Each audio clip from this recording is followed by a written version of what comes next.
Hello, everybody. Welcome back to In the Trenches. My name is Ian Beckles. We're going to get down to this Buccaneer game here in a second. First, we got to pay some bills and show some love to Manny and Gordon.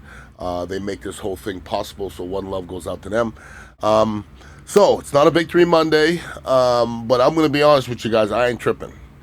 Our Buccaneers are 3-1. They didn't play their best game yesterday, but they fight. And when you fight, you always have a chance. Okay, we definitely have a fighter as a quarterback. Our coach is a fighter. There's mixed messages when people think and talk about Todd Bowles. I don't know if Todd Bowles is not one of the better defensive minds in the league, because the Bucs, and when people talk about making adjustments, there's only so many kinds of adjustments you can make. Okay, you just got to be sound. It's mostly on the players. But you gotta have good teachers and tell people why they're not getting things done.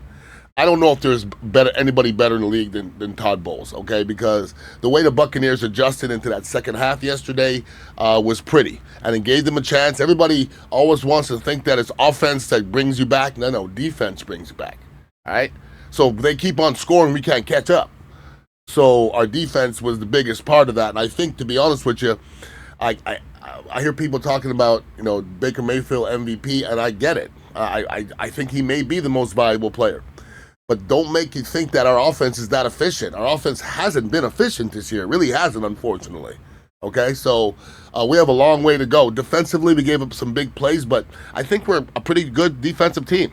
I see guys flying around the field, and I like to see that. So the Bucs lose 31-26. It wasn't that close of a game to me. The safety at the end made it 6 points. I'm sure hurt some people's feelings that were betting some money, but it wasn't that close of a game. Although, like I said, the Bucs fought back. Don't think that the Eagles didn't have this game circled on their calendar, as a must-win game or one that they're looking forward to, because the Buccaneers were the last team to beat the Eagles, okay, and beat them up pretty darn good at their own game. So, the Eagles came in here with a chip on their shoulder, and that's what sports are all about. And, the Buccaneers, undefeated, have bounced back despite doing a few things, this year, and been 3-0.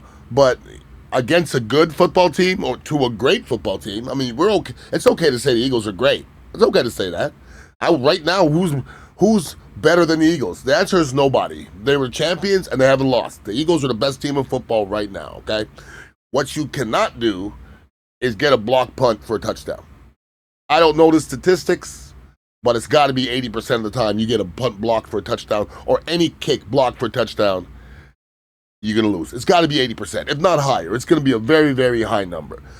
You can't go down 14-0. You can't start slow. There's so many things you can't do against a good football team. There's another thing.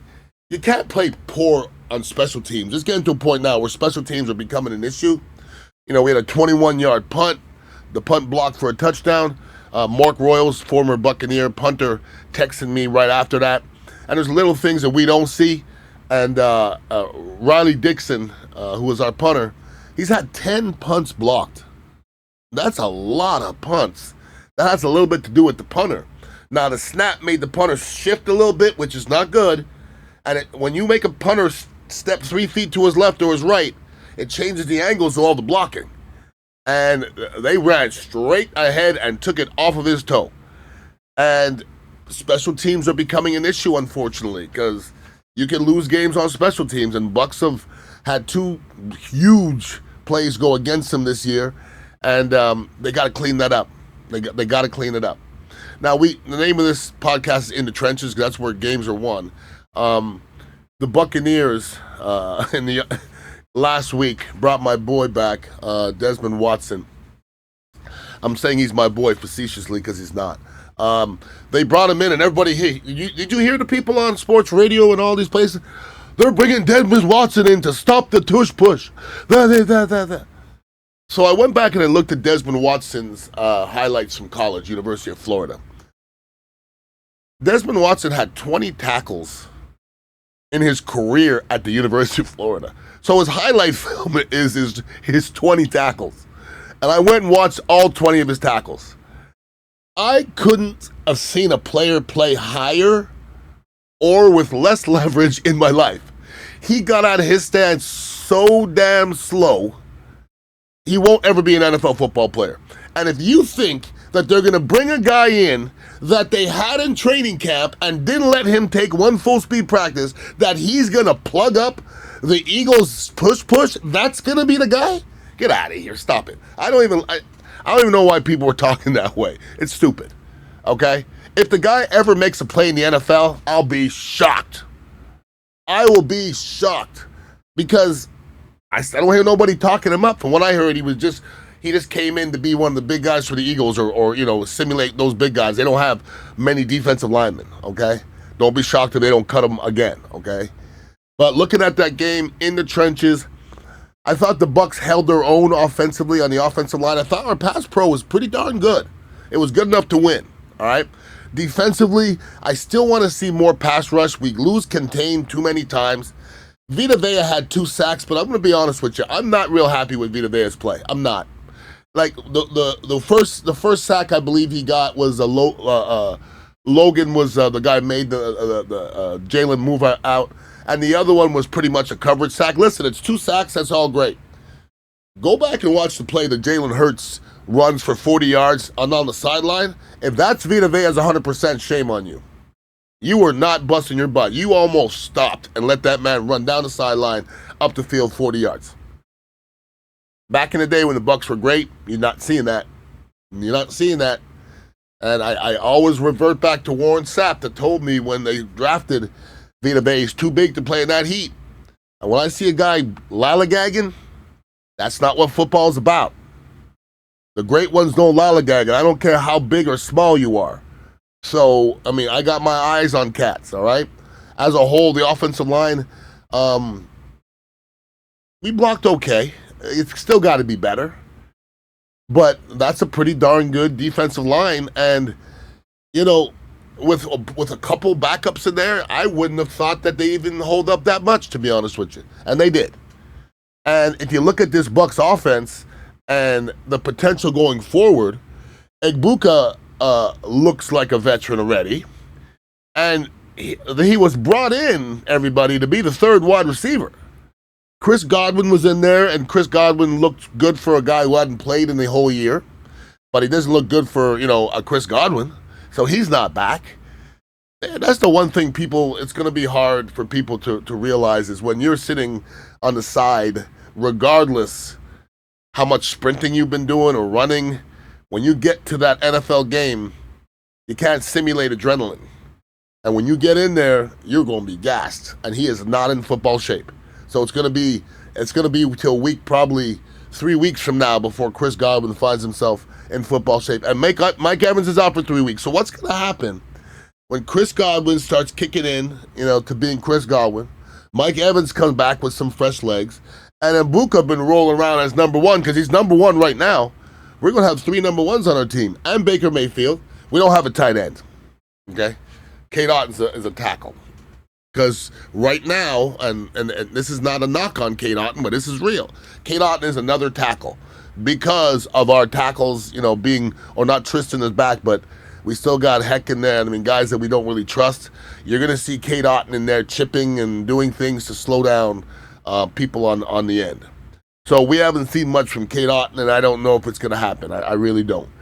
But when we get back to full strength, this offense can click. But right now, the offense isn't really clicking. Not to me. Because they really haven't put a full game together. Bucky, every week I talk about how electric his feet are.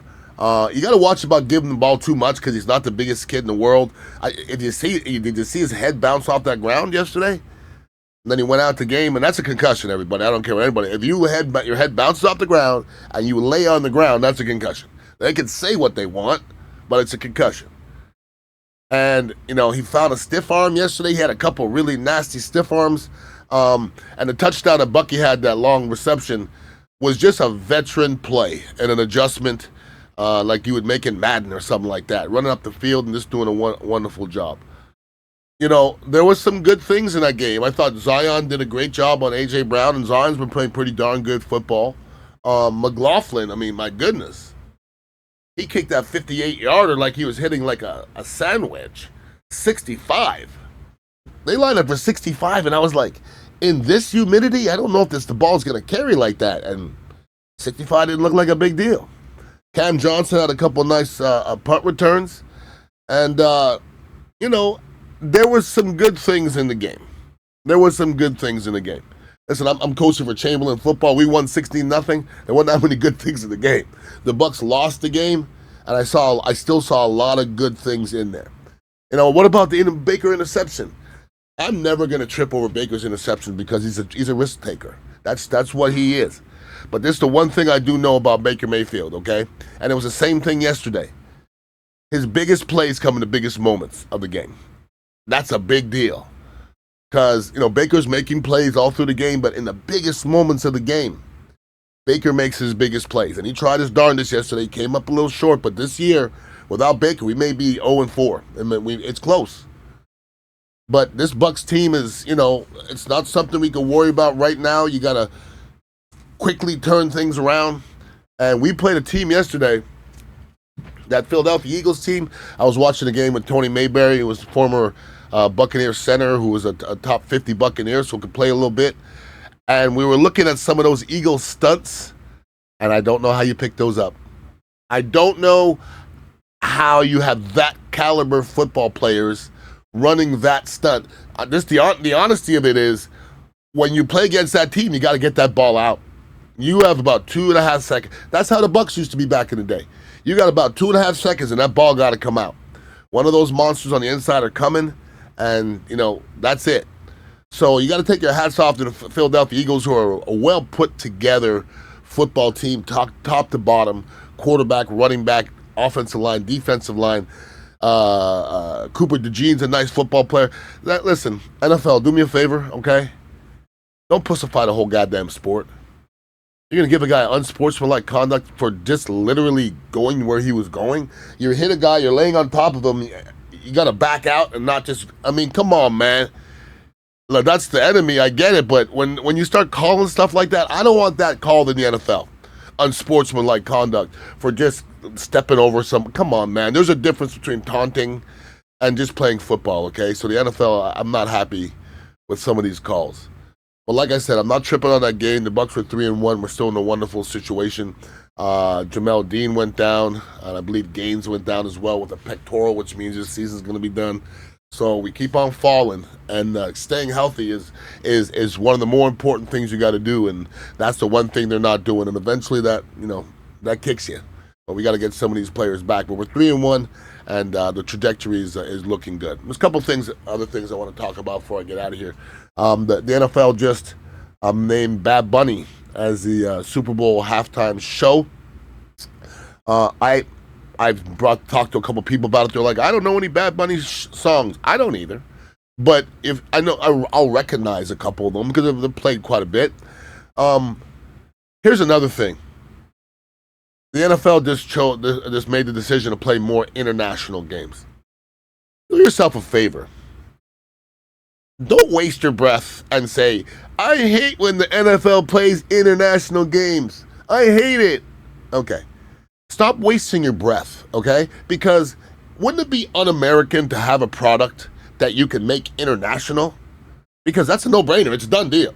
So when you go to Mexico and you go wherever you go, England, you sell shitloads of stuff in there. So you have a product that will 100% unequivocally kick ass everywhere it goes. And you're going to keep it in your country?